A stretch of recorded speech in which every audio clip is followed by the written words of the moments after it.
Assalamu alaikum, respected viewers. I am Dr. Mohammad Ramadan Ansari, Assistant Professor of Pediatrics and Family Medical Specialist. ये video मैं बनाने जा रहा हूँ ऐसे मरीज़ों के लिए जो मोटापे का शिकार हैं।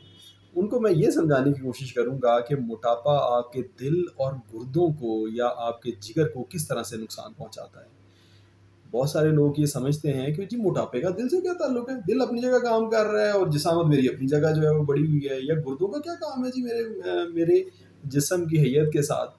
तो उनको मैं आज सिंपल टर्म्स में कुछ मिसालें दे के ये समझाने की कोशिश करूँगा कि मोटापे के की वजह से दिल के ऊपर किस तरह से प्रेशर आता है और गुर्दों के ऊपर किस तरह से प्रेशर आता है। से फॉर एग्जांपल आपने एक पंप खरीदा जी, एक ख़ास एक आपने पंप खरीदा पानी को छत के ऊपर चढ़ाने के लिए। वो आधे हॉर्स पावर का होता है या 1 हॉर्स पावर का होता है या 2 हॉर्स पावर का होता है। अगर आपका घर एक मंजिला है तो आप कहेंगे जी आधे हॉर्स पावर का भी पंप जो है वो चल जाएगा, कोई मसला नहीं है, वो ज़मीन से पानी खींचेगा और ऊपर ऊपर चढ़ा देगा। अगर आपका घर जो है वो 2 मंजिला है तो फिर आपको हो सकता है मैकेनिक कहे कि सर अगर आपने लॉन्ग टर्म के लिए लेकर लगाना है ना, अगर इस घर में खुद ही रहना है और लॉन्ग टर्म के लिए इस्तेमाल भी करना है, इसको 10-15 साल इस्तेमाल करना है, तो फिर 1 हॉर्स पावर का लगाएं। उसमें कम टाइम में टैंकी भी भर जाया करेगी और पंप के ऊपर भी प्रेशर नहीं आएगा। तो फिर आप उसको 1 हॉर्स पावर का लगा लेते हैं। लेकिन अगर इससे भी ज़्यादा ऊंचा लेके जाना हो तो फिर आप उस पंप को और भी बड़े साइज़ का लगवाएंगे। लेकिन अल्लाह ताला ने तो इंसानी दिल जो है वो एक ही साइज़ का सबको दिया है और उसके अंदर सलाहियत मौजूद है, ज़रूर मौजूद है। जिस तरह से एक आप आधे हॉर्स पावर के अंदर भी पंप के अंदर भी सलाहियत मौजूद होती है, उसके ऊपर एक स्क्रू होता है, उसको आप अनस्क्रू करते हैं, उसको उसको उसकी एडजस्टमेंट करते हैं और उससे पानी का प्रेशर बढ़ जाता है। तो पंप के चलने की स्पीड और उसके प्रेशर की एडजस्टमेंट आप बिल्कुल कर सकते हैं। इसी तरह से अल्लाह ताला ने हमारे दिल के अंदर सलाहियत रखी है। जिस तरह से वो पंप अपनी फुल कैपेसिटी के ऊपर चलते चलते जल्दी ज़ाया हो जाएगा, इसी तरह हमारे दिल का पंप भी अपनी फुल कैपेसिटी के ऊपर चलते चलते जल्दी ख़त्म हो जाएगा अगर आपका जिस्म मोटापे का शिकार है। अल्लाह ताला ने दिल बनाया था एक एडल्ट ह्यूमन बीइंग जो कि 62 से लेके 72 किलो के दरमियान होगा, उसके जिस्म की खून की सप्लाई के लिए।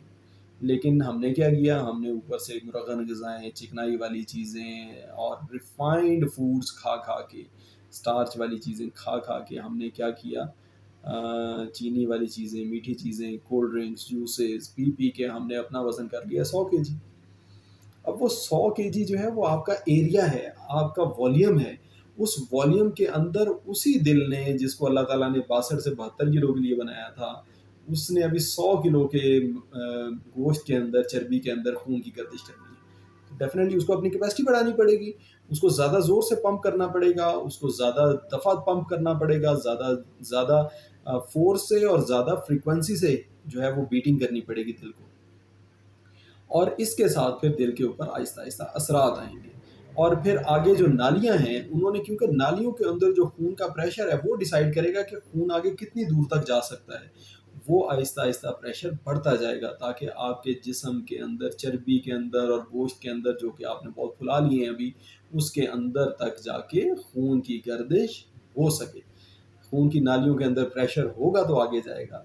अगर आपका दिल जो है वो प्रेशर इतना जनरेट करेगा कि वो आगे तक जाए और आगे तक आपकी चर्बी के अंदर से गुज़र के, खून मसल्स के अंदर से गुज़र के आपके हड्डियों तक जो है न्यूट्रिशन प्रोवाइड करे, तो फिर ही वो न्यूट्रिशन प्रोवाइड कर सकेगा। उसके लिए प्रेशर ज़्यादा करना पड़ेगा। इस वजह से आपका ब्लड प्रेशर भी ज़्यादा हो जाएगा। उस ज़्यादा ब्लड प्रेशर को मेंटेन करने के लिए दिल अपनी फोर्स ऑफ कॉन्ट्रैक्शन और रेट ऑफ कॉन्ट्रैक्शन दोनों बढ़ाएगा, जिसका लॉन्ग टर्म में दिल के ऊपर प्रेशर आएगा और दिल आपका कमज़ोर हो जाएगा। नंबर 1। नंबर 2, गुर्दों पे किस तरह से असर होगा? गुर्दों पे इस तरह से असर होगा कि सेम फिनोमिना, जब आपने एक गुर्दे अल्लाह ताला ने बनाए हैं, इंसानी जिस्म के गुर्दे बनाए हैं कि जी वो तकरीबन हमारे जिस्म के 62 से 70 62 टू 72 केजी के दरमियान का जो जो हमारा जिस्म का अज़ा हैं, वो जो फाज़िल मादे बनाते हैं, उनको जिस्म से एक्सक्रीट कर दें, या एक एवरेज अमाउंट ऑफ प्रोटीन या डाइट आप जो लेते हैं दिन में, उससे जो यूरिया, अमोनिया, जो टॉक्सिक केमिकल्स बनते हैं, उसको किडनीज़ किडनीज़ जो है उसको जिस्म से बाहर फेंक दें।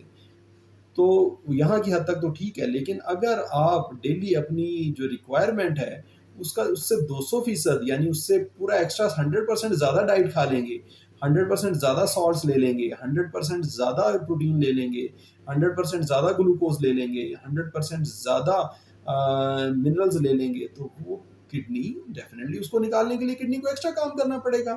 اور جب بھی اس طرح کا کام آپ کسی چیز کو اسٹریس دیتے رہیں گے تو یہ چیزیں ایکسیسو اماؤنٹ نہ صرف اس کے گردوں میں اور جگر میں ایکسیسو جمع بھی ہوں گی اور جو ہے وہ لانگ ٹرم میں گردوں کو بھی نقصان کریں گی اور جگر کو بھی نقصان کریں گی. اسی طرح جگر میں یہ ساری چیزیں جمع ہوتی رہتی ہیں. جب جمع ہوتی ہیں جگر میں تو پھر ہمیں بھوک نہیں لگتی. اور یہ اللہ تعالیٰ نے ایک ڈیفینس میکانزم بنایا ہے جو کہ بہت اچھا میکانزم ہے. اگر ہمارے جسم میں زیادہ فیٹ سولوبل وائٹامنس ہو جائیں, وائٹامن ڈی زیادہ ہو جائے, وائٹامن اے زیادہ ہو جائے, تو جگر کے اندر یہ جمع ہو جاتی ہیں اور یہ متلی کا احساس کرتی ہیں. یہ چیزیں ہماری تیزابیت زیادہ کر دیتی ہیں.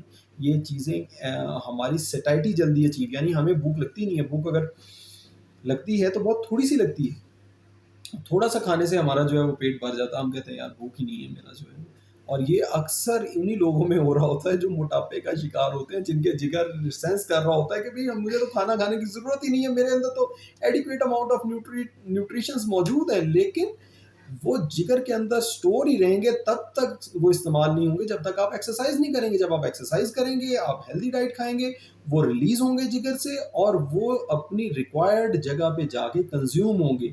ہم بیٹھے رہتے ہیں, اس کی وجہ سے ہمارے لیور کا میٹابولک ریٹ کم ہو جاتا ہے, ہمارے باڈی کا میٹابولک ریٹ کم ہو جاتا ہے, اور جو چیزیں لیور نے سیکریٹ کرنی تھی, ریلیز کرنی تھی for consumption in muscles and bones and different tissues, وہ جگر ریلیز ہی نہیں کرتا. جگر ریلیز نہیں کرتا اور ہمیں ان چیزوں کی ریلیٹو ڈیفیشنسی محسوس ہوتی ہے, اور ہمارے ہاتھ پاؤں ہوتے ہیں, ہمیں جسم میں نکاہت ہوتی ہے, ہمیں گھبراہٹ ہوتی ہے, ہمیں پٹھوں کا درد ہوتا ہے, جوڑوں کا درد ہوتا ہے. تو please please please I request every body, healthy کھائیں, ہیلدی فزیکل ایکٹیویٹی کریں اور موٹاپے پہ ہر صورت کنٹرول کریں. آپ دیکھ رہے ہوں گے آج کل ویٹ لوزنگ جو ہے وہ ایک فیشن ٹرینڈ بن گیا ہے. آپ ہالی ووڈ کے ایکٹر کو, ایکٹریسز کو دیکھیں, وہ جیسے جیسے بوڑھے ہوتے ہیں, جوانی میں ہم نے انہیں دیکھا ہے وہ بہت موٹے تھے, اور ابھی جوانی یعنی مڈل ایج میں ہم نے ان کو دیکھا ہے, 40s میں دیکھا ہے کہ وہ بوڑھے تھے, موٹے تھے, لیکن ابھی جب وہ 60+ کراس کیے ہیں تو وہ بالکل سلم ہو گئے ہیں, کیونکہ بہت زیادہ بیماریاں لاحق ہوتی ہیں موٹاپے کی وجہ سے. موٹاپے کو خدا را کنٹرول کریں تو آپ کا دل بھی ہیلدی رہے گا, آپ کے پھیپھڑے بھی ہیلدی رہیں گے, آپ کا جگر بھی ہیلدی رہے گا, اور آپ کے گردے بھی ہیلدی رہیں گے. یہ تھی ویوز میری آج کی گزارشات. امید ہے آپ لوگوں کو اس ویڈیو سے فائدہ ہوگا اور آپ میری ویڈیو کو لائک کریں گے اور اپنے دوستوں کو ریکمینڈ بھی کریں گے. Thank you very much. السلام علیکم.